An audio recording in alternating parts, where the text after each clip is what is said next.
les Portugais sont installés sur la rive gauche de l'Amazone. Ici, les Français sont installés à Cayenne. Et entre les deux, il y a un vaste no man's land qui correspond aujourd'hui à l'État d'Amapá, une grande partie de la Guyane française.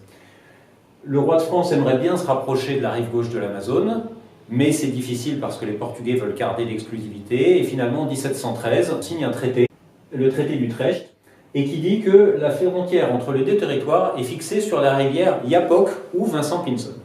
Et on s'en tient là.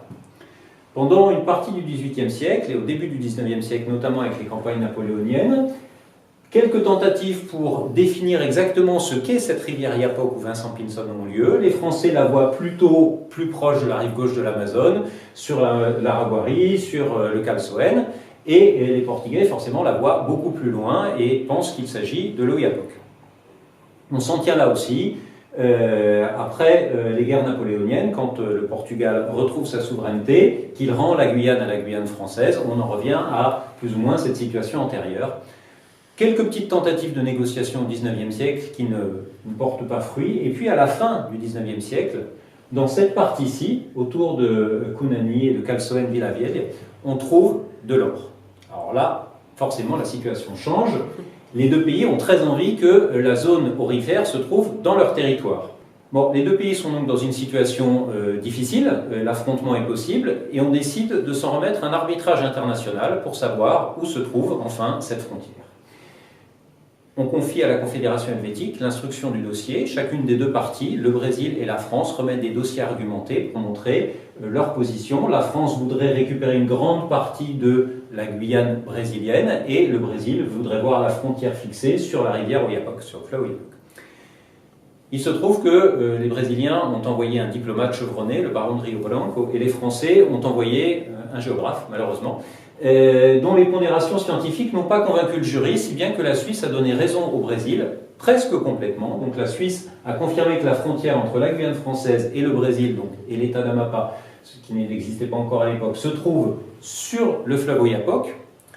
Et ensuite, ils ont fixé la limite intérieure sur la ligne de partage des eaux entre le bassin de l'Amazone d'un côté et le bassin des fleuves Oyapock et Maroni de l'autre. C'est une toute petite défaite pour le Brésil sur ce dernier point, parce que le Brésil aurait voulu que la frontière soit une ligne droite un petit peu plus au nord, et aurait voulu maintenir dans le territoire brésilien les fameuses montagnes Tumucumac, qui se trouvent au sud de la Guyane française. Alors on a donc une frontière en deux parties, une partie fluviale, le fleuve Oyapock de son embouchure jusqu'à sa source, a priori pas très compliqué à déterminer, sauf que encore fallait-il trouver la source du fleuve Oyapock, ce qui n'était pas facile. Et une deuxième partie de la frontière qu'on appelle la frontière intérieure, qui est donc une ligne de partage des eaux, pas très bien définie, très mal connue à la fin du XIXe siècle, qui n'avait été parcourue que par quelques explorateurs français au XVIIIe ou au XIXe siècle, et donc qui partage sur 300 km les deux territoires. Il faudra attendre les années 50 pour que cette frontière soit effectivement cartographiée, connue et démarquée. Donc des expéditions fluviales permettent de remonter le fleuve Oyapock et d'en déterminer véritablement la source, parce qu'il y avait quelques ambiguïtés pour savoir quel bras formateur de l'Oyapock était le bras principal, et donc de déterminer où se trouve la source. Et ces expéditions permettent aussi de déterminer quelle est la ligne de partage des eaux, où elle se situe, la ligne de partage des eaux entre le bassin de l'Amazone et les bassins des fleuves côtiers Maroni et Oyapock. Et au début des années 60, l'IGN installe à cet endroit-là 7 bornes en béton, qui matérialise donc cette frontière entre le Brésil et la Guyane française. Ce sont donc 7 bornes de béton au milieu de 300 km de forêt, puis un fleuve.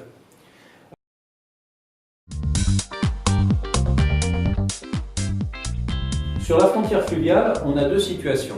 La première situation, du bas du fleuve Oyapock, où là on a deux villes jumelles, la ville d'Oyapock et la ville de Saint-Georges en Guyane française.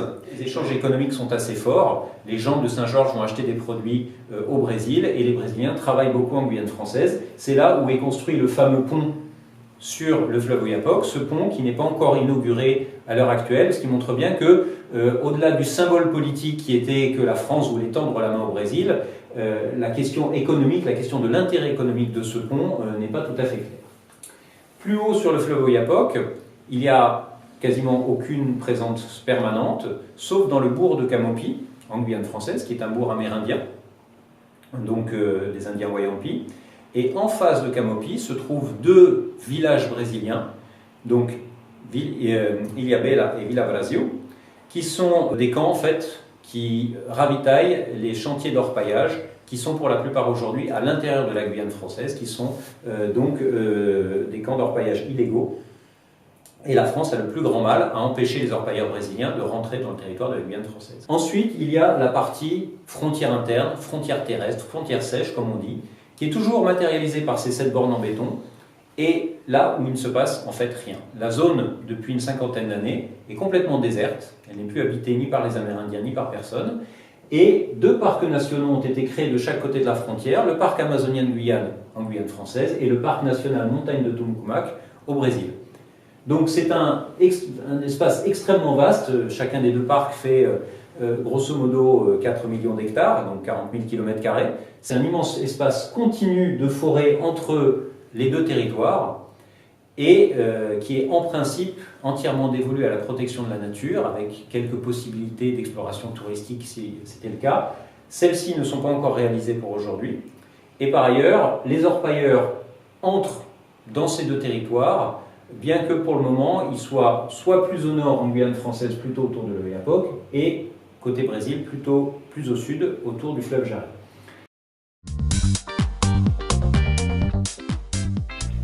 Donc ce que nous montre cette frontière, en fait, c'est qu'elle a 2 parties. Une partie de frontière classique, frontière fluviale, des questions de coexistence, de ponts, de passage illégal.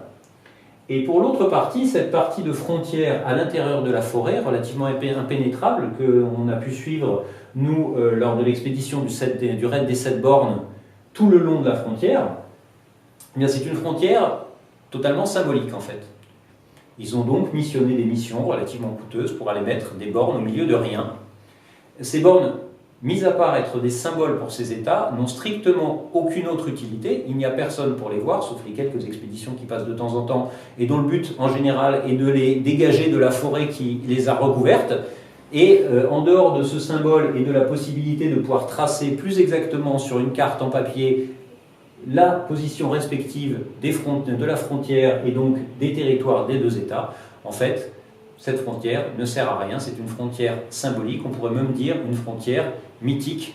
Et il se trouve que ça tombe bien puisque le territoire de l'intérieur des Guyanes a toujours été un territoire mythique. Si on prend les vieilles cartes, on y aurait trouvé le lac Parimé et l'Eldorado. Donc on voit qu'on est en plein territoire de mythe et que les 7 bornes de la frontière aujourd'hui n'ont pas changé grand-chose à cet état de fait.